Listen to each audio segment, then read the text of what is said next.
El reto del perdón, el significado del perdón y el fruto del perdón son los 3 puntos que vamos a estar hablando.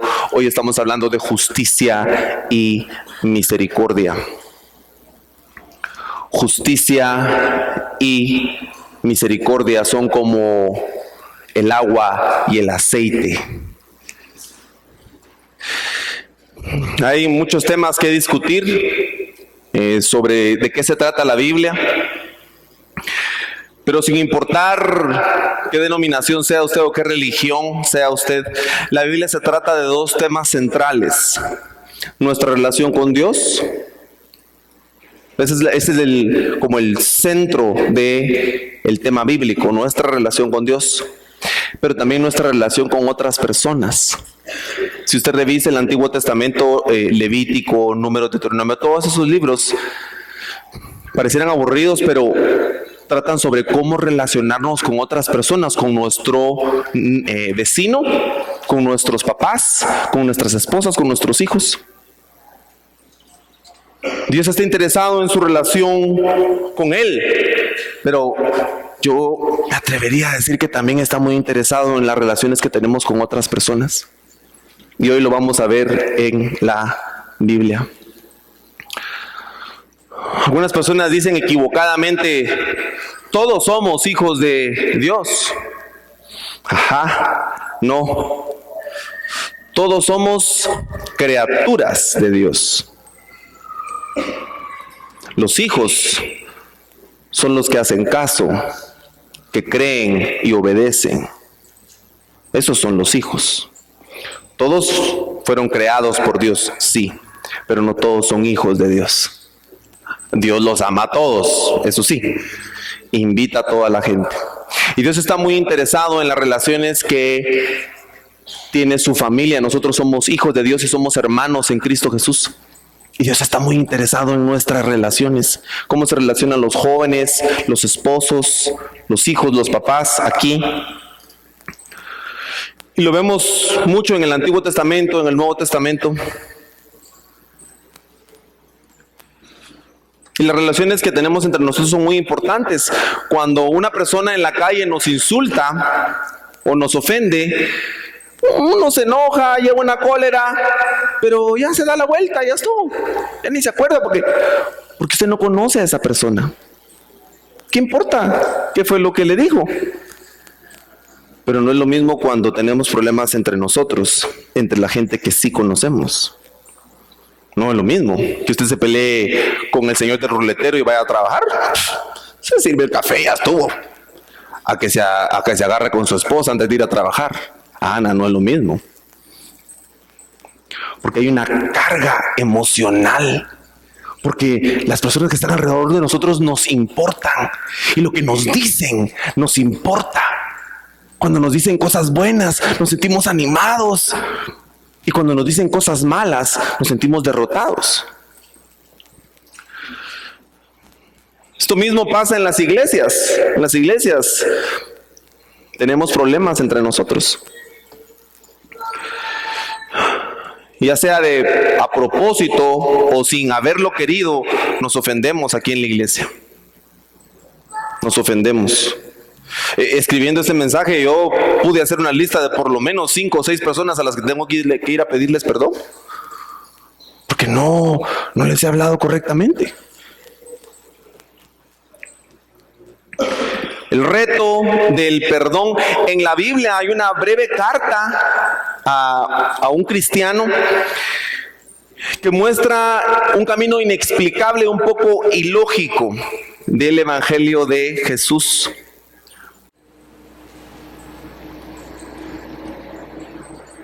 Lea conmigo. Pablo, prisionero de Jesucristo, y el hermano Timoteo, al amado Filemón, colaborador nuestro. Filemón era colaborador de Pablo, trabajaban juntos en el Evangelio. A la amada hermana Apia y a Arquipo, nuestro compañero de milicia, del trabajo del Señor, y a la iglesia que está en tu casa, gracia y paz a vosotros de Dios nuestro Padre y del Señor Jesucristo. Esta es la salutación normal de Pablo. pero en esta ocasión es especial porque está dirigida a personas específicas. Las otras epístolas están dirigidas a la iglesia bautista Shalom, digamos, ¿verdad? Está dirigida a toda la gente. En cambio, esta está dirigida a estas personas en especial. Solo no voy a predicar de eso, solo quiero mencionar, pues, ¿verdad? Que mire, ahí dice, y a la iglesia que está, ¿en dónde? ¿En dónde está la iglesia? En tu casa. Si usted tiene un GOV en su casa, un grupo de oración y vida, lo felicito. Porque por miles de años nos hemos reunido en las casas y hemos buscado a Jesús. No voy a predicar de eso, quisiera, pero no voy a predicar de eso. Si usted tiene un GOV en su casa, avívelo. No lo divida, multiplíquelo. Si usted no tiene un GOV en su casa, ponga uno, busque uno y tenga a la iglesia de Cristo en su casa. Desde ahí ya hay varias cosas importantes. Dice a la amada hermana Apia. Apia era la esposa de Filemón. Escúcheme, esta familia era una familia que vivía bajo las costumbres romanas y los esclavos estaban bajo la autoridad de la mamá mater. La mamá era la que supervisaba el trabajo diario de los esclavos. Entonces, Onésimo se había escapado de doña Apia. Ajá, a ella se le había ido. Sí, a ella se le había ido, por eso Pablo la está incluyendo en la carta. El dueño del esclavo era el pater, el papá, pero la mamá era la encargada.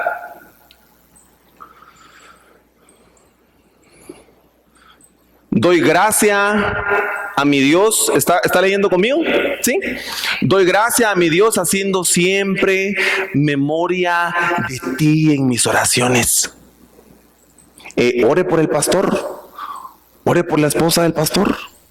Menciónenlos en sus oraciones. Diga, Señor, bendice al pastor, ayúdalo. Ore por un vecino suyo. Eso es ser cristiano. Oyendo de tu caridad, de la caridad de Filemón, ¿verdad? Y la fe que tienes en el Señor Jesús y para con todos los santos. Escuche, para que la comunicación de tu fe sea eficaz en el conocimiento de todo el bien que está en vosotros por Cristo Jesús. Esto es un poquito extra, pero es una estrategia de Pablo. Escuche, Pablo le está diciendo, nítido, se oyen buenas cosas de ti, hermano. Se oye que tocas el teclado ahí en la Shalom. Se oye que tiene un GOV en su casa. Se oye que dejó de tomar el hermano. Ya no dice malas palabras. Se oyen buenas cosas de ti, Filemón.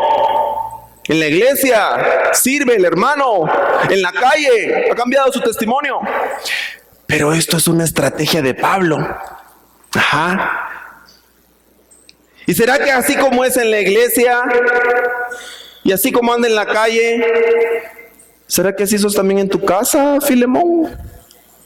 Entonces lo halaga y le dice, ajá, nítido, San Filemón. Pero, ajá, ¿y tu casa? Es difícil que alguien nos caiga mal aquí en la iglesia. Hay hermanos que tenemos sangre de atolca y caemos mal solo de verlos. Pero es difícil. ¿Sabe por qué? Porque aquí casi no nos miramos. Sí que es un ratito que yo, ay, hermano. Es un ratito. Ay, el hermano Iván tan chulo, ¿verdad? Téngame en su casa un par de días, va a ver que no me aguanta. Aquí en la iglesia es bien nítido. Si los hermanos vienen bien perfumados, bien nítido. En la casa es el asunto. Yo le digo a los patojos, es que verás ella qué linda es. Ajá, amanecí con ella toda despeinada, vas a ver. No es lo mismo. Es que yo tengo muchos años de ser novio de ella, yo la conozco, yo le conozco todo. Sí, pues. Vas a creer vos. Es que hemos hablado muchos años por WhatsApp, llevamos 6 meses hablando, ya nos conocemos. Mijo, por favor. Por favor. Aquí en la iglesia nadie se cae mal, ¿verdad? Siempre no falta quien se pelea uno con otro, ¿verdad? Eso no falta. Pero aquí nunca somos completos. Nunca nos... ¿Quién quiere sacar el cobre aquí, hermanos? ¿Quién que le diga, viera cómo deja el baño ese hermano? Mira la ropa, cómo la mantiene ahí. Ajá, nadie.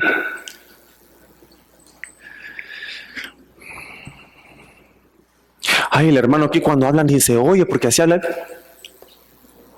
Pero son gritos los que pega el hermanito en la casa. Ay, aquí la hermana con salmos y cánticos saluda. Pero en la casa son arañones los que lleva el pobre hermano. Exacto. Y por eso los jóvenes nos miran y dicen, no es lo mismo. Mi papá no es lo mismo en la iglesia que aquí. Por eso la mujer dice, no es lo mismo. El marido que está allá no es el mismo marido que viene aquí. Entonces Pablo le está diciendo, muy bien, Filemón. Filemón era pastor de esa iglesia. Él era el líder. Y Pablo le está diciendo, nítido, se oyen buenas cosas, pero mira, y en tu casa, con tu mamá, con tus hermanos, con tus papás. Yo, por supuesto, no estoy predicando de eso, pero era obligatorio que lo mencionara porque eso es lo que Pablo está diciendo. Lea conmigo, por favor. Porque tenemos gran gozo y consolación de tu caridad, de que por ti, oh hermano, han sido recreadas las entrañas de los santos. Sirve, viene a hacer la limpieza, participa, ofrenda. Es una bendición, hasta comparte, enseña, predica. Nítido. Pero ¿y en su casa? Pablo le está diciendo, parafraseado, se ve que sos cristiano en la iglesia y en la calle. Ahora miremos si sos cristiano en tu casa y con tu familia. Yo no me considero un experto en relaciones, sinceramente sería mentira decirle, mire, yo soy un experto en relaciones. Pero yo observo que son las relaciones familiares las que más nos atormentan o las que más nos satisfacen. Yo miro a los patojitos aquí y para mí es pues otro niño, ¿no? Bonito y todo. Pero para el papá y la mamá, ¿qué es? Toda la vida, ¿verdad? Sí. Y yo miro que los niños son problema. Ya desde primero que tengo novia, que tengo novio, que no sé qué, problema. Pero los papás, ¿qué dicen? Contentos, vieras, cuando me abraza y me dice, papito. Y cuando esas relaciones se destruyen, nuestro corazón también se destruye, se lastima. Lea conmigo en el versículo 8. Por lo cual, o sea, ya te dije, ¿verdad? Vamos, nítido. Por lo cual, tengo mucha libertad en Cristo para mandarte lo que conviene. Más bien, te ruego por amor, siendo yo, Pablo, ya anciano y ahora además prisionero de Jesucristo. Te ruego por mi hijo, ¿quién? Onésimo, a quien engendré en mis prisiones. Le compartió el evangelio en la cárcel y Onésimo aceptó a Jesús en la cárcel. El cual en otro tiempo te fue inútil, pero ahora a ti y a mí nos es útil. Este es el amor del cual la epístola de Filemón habla y del cual el evangelio de Jesucristo habla y del cual Dios tiene la expectativa que usted viva y yo viva. ¿Cuál? Dice así: te lo puedo mandar, pero en vez de mandártelo, te lo suplico en amor. ¿Sí? yo te lo puedo ordenar, pero en vez de ordenártelo, te lo ruego en amor. Ese es el amor del cual Jesucristo nos proveyó a nosotros y espera que sea el amor por el cual nosotros vivimos. Sí, usted es el papá. Sí, usted puede exigir lo que usted quiera. Puede, tiene derecho. Es decir, si lleva el gasto, ¿no? Pero ¿por qué no, en vez de exigirlo, te lo ruego, mi amor? Y sí, usted puede exigirle a ese hombre. ¿Para qué se la llevó a usted? Es responsabilidad de él. Obligado está, mi hija, a exigirle. Pero ¿y si en vez de exigirle, usted le dice, te lo ruego, papadito lindo? Yo no le ruego nada, si quiere que se vaya.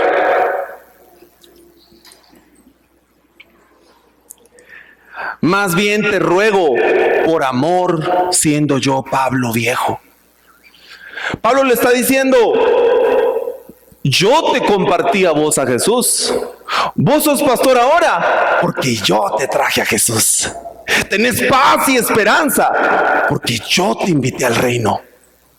Yo soy tu padre espiritual y te puedo ordenar porque soy apóstol, porque he visto a Jesús y estoy preso por él. Pero mira, no voy a usar mi autoridad. Más bien te lo suplico, hermano. Y qué difícil es eso, ¿verdad, hermanos? Qué difícil. Pero ese es el verdadero carácter del Evangelio de Jesucristo, en que pudiendo exigir, mejor te lo pido. En que pudiendo acusar, el discípulo calla. En que pudiendo odiar, el discípulo perdona. En que pudiendo vengarse, el discípulo espera. En que pudiendo burlarse, el discípulo anima. Somos contra el mundo, contra la corriente. Los jóvenes viven en un mundo de burla, donde la gente se tropieza y todos dicen ¡ah! El discípulo debería correr y tratar de levantar. Vivimos en un mundo donde la crítica es el diálogo constante. Sí, los diputados, sí, el presidente. Pero los discípulos deberíamos de pensar diferente. Te lo puedo mandar, pero en vez de mandártelo, te lo ruego por amor. Hay discusiones serias sobre eso de que la mujer esté sujeta. ¿Qué se sujete?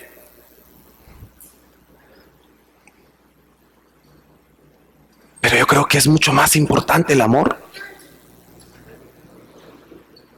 Dice la palabra de Dios, el amor cubrirá multitud de faltas. Dice la palabra de Dios, el perfecto amor echa fuera todo temor.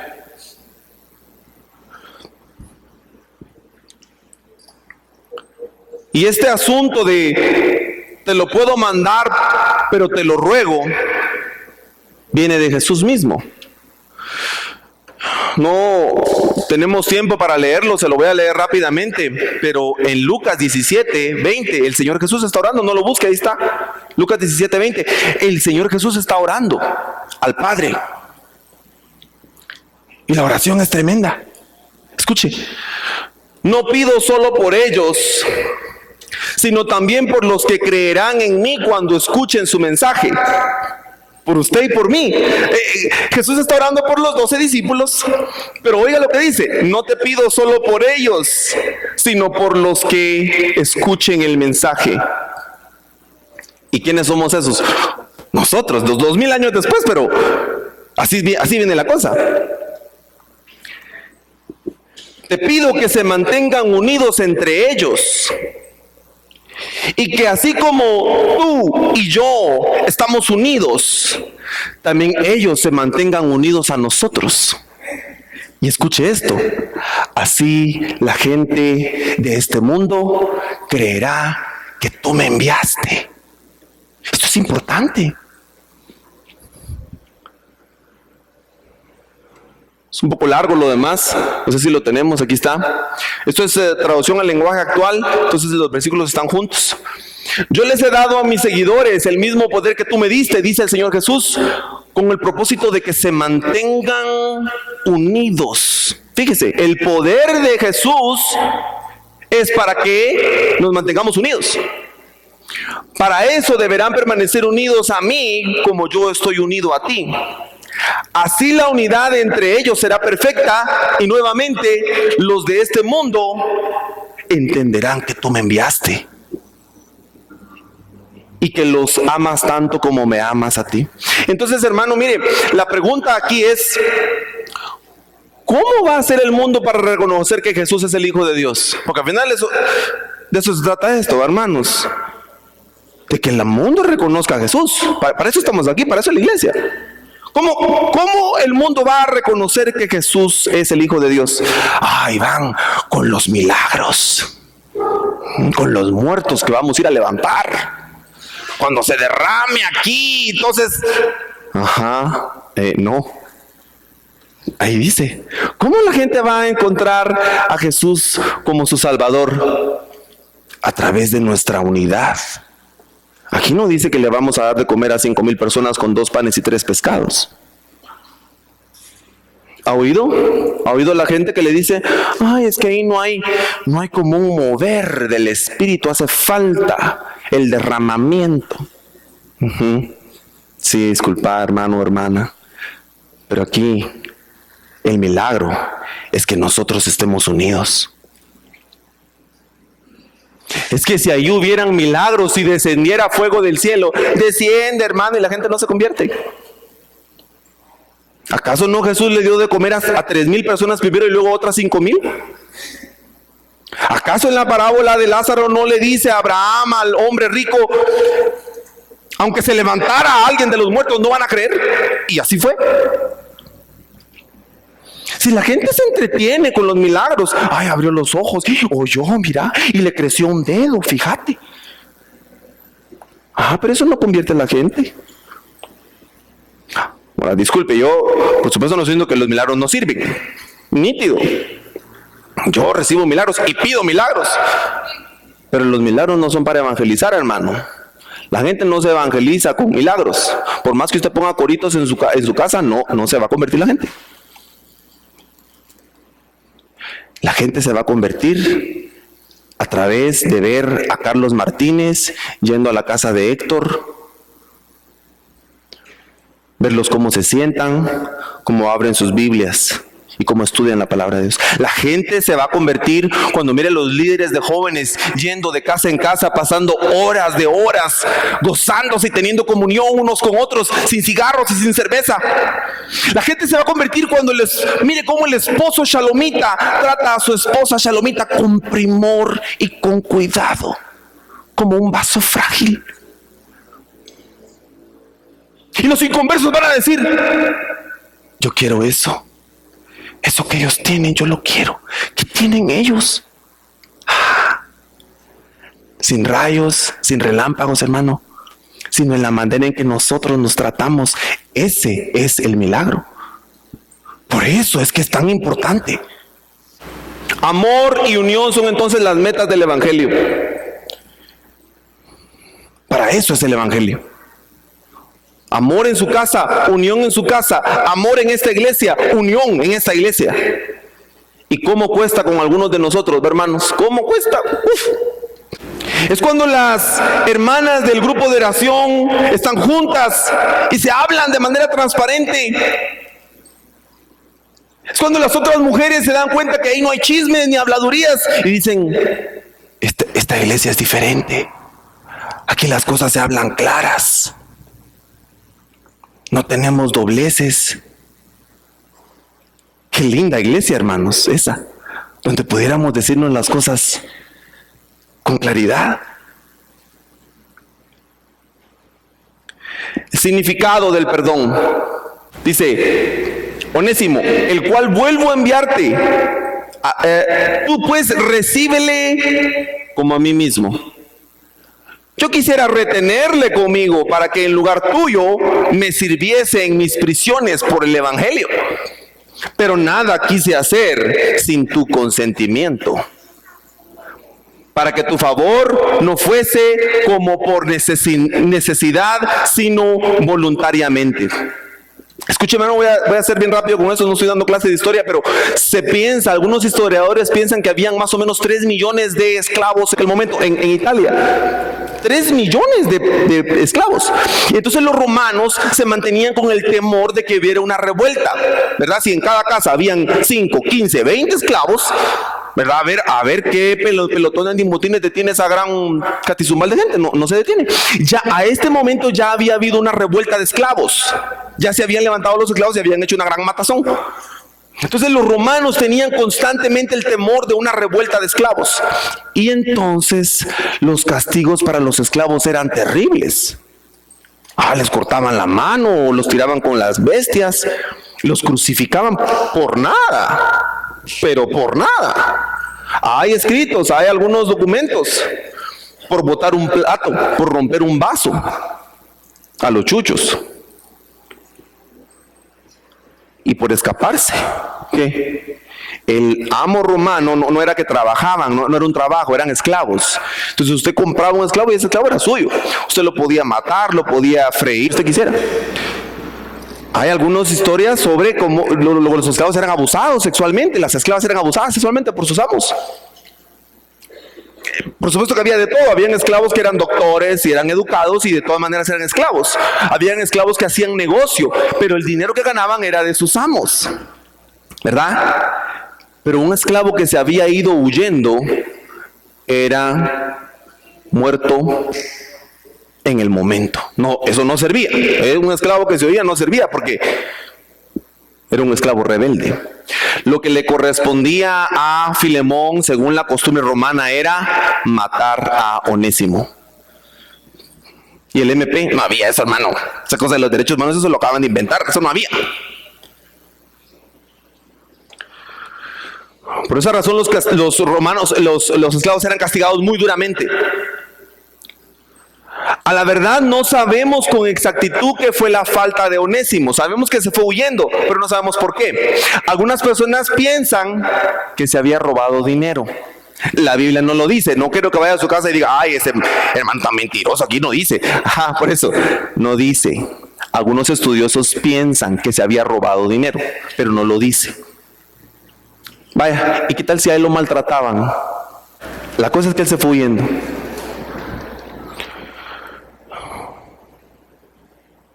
Ahora, en esa huida había venido a conocer a Pablo. Ahí, aceptando a Jesús, la gente que estaba con Pablo, Lucas, Epafras, le dicen, ¿vos cómo es que te llamas? Onésimo. Pero vos no sos de Filemón, vos sos de Filemón, vos andabas con Filemón el otro día. Sí. Y mire, cuando usted es inconverso y comete pecados, ni modo, es malo. Pero cuando usted viene a Jesús es libre de esos pecados. Pero qué difícil es cometer pecados cuando somos cristianos. Es tan difícil, tan duro, tan feo. Ya sea que ofendamos, que transgredamos, es conociendo a Jesús. Qué cosa más dura. Y ahora Onésimo se ve ante el asunto de, bueno, yo soy ahora cristiano, debo hacer lo correcto, pero ando huyendo de Filemón. Lea conmigo, por favor. Porque quizás para esto se apartó de ti por algún tiempo, para que le recibieres para siempre. No ya como esclavos, sino como más que esclavo, como hermano amado, mayormente para mí, por cuanto más para ti, tanto en la carne como en el Señor. Así que si me tienes por compañero, recíbele como a mí mismo. Y aquí está el problema. Ese es el problema. Digamos, es necesario hacer el paréntesis de que le estoy hablando a las víctimas aquí, de las ofensas, pero también le estoy hablando a los ofensores. ¿Sí? Porque todos nos ponemos en el lugar de la víctima, claro. Pero dice la palabra, pero tú sabes que tú también has ofendido. ¿A que sí? Jesús siempre está del lado de las víctimas, siempre. ¿Quiere que le diga algo sorprendente? También está del lado de los ofensores. Jesús vino a sufrir con los oprimidos. Vino a sufrir por los oprimidos. Y mire, también vino al recibir el castigo de los ofensores. Especialmente si usted no lo ha perdonado. Porque la ira de Dios fue descargada sobre Jesús. Y si usted no perdona a esa persona, Jesús está del lado de su ofensor. ¿Quiere que se lo diga? Así es. Porque usted está esperanzado en el día de la venganza y que usted lo va a ver y que pague. Pero ese no es el camino del Señor. ¿Qué dice el Señor? Mía es la venganza. Yo pagaré. Entonces, ¿cuál es la salida, Iván? Suéltelo. Tiene que soltarlo. Pero de veras, soltarlo. No, Iván, es que usted no sabe lo que él me hizo. No, Iván, porque usted no entiende lo que ella me dijo. Y nos aferramos a ese dolor, nos aferramos a ese rencor. Y aquí es donde viene el gran problema. Dios dice, yo soy la justicia y la misericordia. Y eso es como el agua y el aceite. A ver, dígame usted, ¿a usted le interesa un juez que sea misericordioso? Ah, no sirve. Si queremos es un juez carcelero, que nomás los mire y los martille. ¿Verdad? Esa es la justicia humana. Un juez que tenga misericordia no sirve. Es como un árbitro que no muy mira. ¿Para qué no sirve? Pero él dice, yo soy la justicia y la misericordia. Y eso no se puede. Usted no puede. Ni se lo pueden imaginar. Pero por eso él dice, mis caminos son más altos. Yo tengo pensamientos superiores. Por eso es Dios.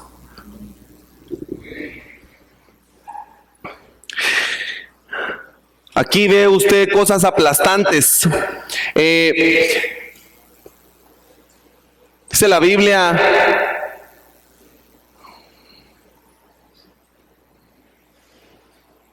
sin tu consentimiento, para que tu favor no fuera por necesidad, sino voluntario. Y entonces hoy Dios no lo está empujando a que usted perdone. Dios no lo está jalando a que usted pida perdón. No. Aquí dice que es voluntario. Voluntariamente nos presentamos delante de ti, Señor.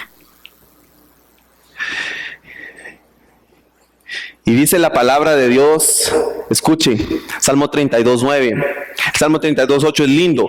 Te haré entender y te enseñaré el camino en que debes andar, sobre ti fijaré mis ojos. Bien bonito, pero mire el siguiente. No seáis como el caballo o como el mulo, sin entendimiento, que si no se les pone freno o cabestro no se acercan a ti. Ajá. Y por eso el pastor es correcto cuando dice, es que Dios utiliza la caña de pescar de los problemas. Sí, porque somos peces salvajes, silvestres, que no se acercan, ¿va? Si fuéramos obedientes, nos acercaríamos voluntariamente a Dios. Pero como no hacemos caso, vienen esos grandes berenjenales en los que usted está metido. Ajá. Voluntariamente deberíamos de venir delante del Señor. Ah, sí, venir a la iglesia. Sí, yo no falto. Pues sí, venga a la iglesia, está bueno. Pero ¿y en su casa? Voluntariamente. Y por eso es que a veces decimos, es que yo ya perdoné. Pero nos arde el hígado, hermanos. Uf. Es que lo miro y me tiembla la quijada, mira. Porque el perdón solo se puede obsequiar y solo se puede recibir. No se puede obligar a alguien a dar o recibir perdón. Jesús vino a la tierra voluntariamente a morir por usted y por mí. Como hermano, recíbelo. El reto del perdón, el significado del perdón y el fruto del perdón. Ese es el fruto del perdón. Muy bonito, muy teológico, el hermano Iván, cómo lo entretiene a uno, sí, pero ¿quién va a pagar? Ajá. ¿Quién va a pagar? Pensamos que había dinero de por medio. La Biblia no lo dice, por favor. No vaya a decir, ay, el hermano Iván, que gran dormida nos dio ahí. Es cierto, no dice, pero mire lo que dice la palabra de Dios. Y si en algo te dañó o te debe, ponlo a mi cuenta.